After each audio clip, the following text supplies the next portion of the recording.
হয়, কাইলৈৰে পৰা বিজেপিৰ আৰম্ভ হৈছে জন আশীৰ্বাদ যাত্ৰা আৰু আজি জন আশীৰ্বাদ যাত্ৰাৰ আজি দ্বিতীয় দিন আৰু দ্বিতীয় দিনা জাগিৰোডত উপস্থিত হ'ব অসমৰ মুখ্যমন্ত্ৰী ডক্টৰ হিমন্ত বিশ্ব শৰ্মা আৰু প্ৰথম কাৰ্যসূচী যি ঐতিহাসিক দেওশাল শিৱথান, এই দেওশাল শিৱথানত মাংগলিক পূজা অৰ্চনা কৰিব মুখ্যমন্ত্ৰীগৰাকীয়ে আৰু তাৰ পিছতে জাগিৰোডৰ পৰা মৰিগাঁওলৈ ৰাওনা হ'ব মুখ্যমন্ত্ৰী হিমন্ত বিশ্ব শৰ্মা। আৰু আমি বৰ্তমান উপস্থিত আছোঁ এই জাগিৰোডৰ যি ঐতিহাসিক দেওশাল শিৱথান, এই দেওশাল শিৱথানত উপস্থিত আছোঁ আৰু দেখা গৈছে যে যিহেতু আজি মুখ্যমন্ত্ৰীগৰাকী জাগিৰোডত উপস্থিত হ'ব, জাগিৰোডত এক উখল মাখল পৰিৱেশে বিৰাজ কৰিছে আৰু সমান্তৰালকৈ দেওশালতো দেখা গৈছে যে উখল মাখল পৰিৱেশ। আমাৰ লগত মন্দিৰ পৰিচালনা সমিতিৰ লোক আছে, তেওঁৰ পৰা কিছু কথা জানিব বিচাৰিম। আজি মুখ্যমন্ত্ৰীগৰাকী উপস্থিত হ'ব দেওশাল শিৱথানত পূজা অৰ্চনা কৰিব, কি ক'ব? হয়, আমাৰ কাৰণে সৌভাগ্যৰ কথা, কাৰণ 14শ শতিকাত প্ৰতিষ্ঠা হোৱা এই গোভা দেও ৰজাৰ মন্দিৰত আজি প্ৰথমবাৰৰ বাবে অসমৰ মুখ্যমন্ত্ৰী ইয়াত প্ৰৱেশ কৰিব আৰু এই এটা হৈছে ঐতিহাসিক দিন হ'ব। যিহেতু মুখ্যমন্ত্ৰী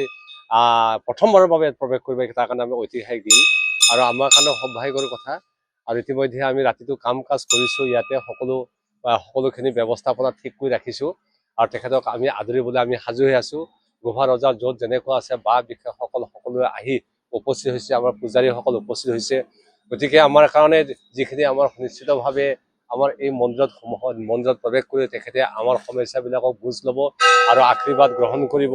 ফা মহাদেৱৰ ওচৰত আমাৰ প্ৰিয়সকলৰ সৰ্বোচ্চ দেৱতা হৈছে ফা মহাদেৱ, অৰ্থাৎ শিৱৰ ওচৰত তেখেতে এটা আশীৰ্বাদ গ্ৰহণ কৰিব। তেখেতৰ যাত্ৰা শুভ হওক, আমাৰ এই কামনা, আৰু তেখেতৰ আগন্তুক দিনবিলাক ভালদৰে কুশলে যাওক, এই আমাৰ কামনা। আৰু আমাৰ কাৰণে সৌভাগ্যৰ দিন এইটো এটা, আৰু গোভা ৰাজ্যৰ বাবে, গোভা ৰাজ্যৰ জনসাধাৰণৰ বাবে আৰু গোভা ৰজাৰ বাবে আৰু গোভাৰ বা বিশেষসকলৰ বাবে এইটো ঐতিহাসিক ক্ষণ। আৰু এনেধৰণৰ আমি মুখ্যমন্ত্ৰীটোক আজি আমাৰ এই দেওশাল মন্দিৰত দেখিবলৈ পাম। আৰু তাৰ কাৰণে আমি সকলোকে আজি আহিবলৈ অনুৰোধ জনাইছোঁ আৰু আমি নিজকে ধন্য মানিছোঁ, কাৰণ প্ৰথমবাৰৰ বাবে মুখ্যমন্ত্ৰী প্ৰৱেশ কৰিব ইয়াত। নিশ্চয়কৈ মুখ্যমন্ত্ৰীগৰাকী প্ৰথমবাৰৰ বাবে এই দেওশাল শিৱথানত আৰম্ভ হ'ব, পূজা অৰ্চনা কৰিব। আৰু দেখা গৈছে যে ইতিমধ্যে যি আৰক্ষী প্ৰশাসনেও সষ্টম হৈ পৰিছে আৰু সমান্তৰালকৈ যি মন্দিৰ পৰিচালনা সমিতিৰ লোকসকল আছে তেওঁলোকেও এতিয়া বৰ্তমান সাজু হৈছে, যিহেতু মুখ্যমন্ত্ৰীগৰাকী প্ৰথমবাৰৰ বাবে এই দেওশাল শিৱথানত পূজা অৰ্চনা কৰিব আৰু যাৰ বাবে তেওঁলোকে উৎফুল্লিত হৈ পৰিছে। আৰু এই দেওশাল মন্দিৰত দেওশাল শিৱথানত পূজা অৰ্চনাৰ পিছতেই জাগিৰোডৰ পৰা মৰিগাঁওলৈ এই জন আশীৰ্বাদ যাত্ৰাৰ অংশ ল'ব মুখ্যমন্ত্ৰীগৰাকী আৰু মৰিগাঁৱৰ পৰা ৰহা আৰু ৰহাৰ পৰা নগাঁৱৰ পৰা পুৰণি গুদামত যি এই জন আশীৰ্বাদ যাত্ৰা, মুখ্যমন্ত্ৰীৰ যি জন আশীৰ্বাদ যাত্ৰা, এই জন আশীৰ্বাদ যাত্ৰাৰ অন্ত পৰিব।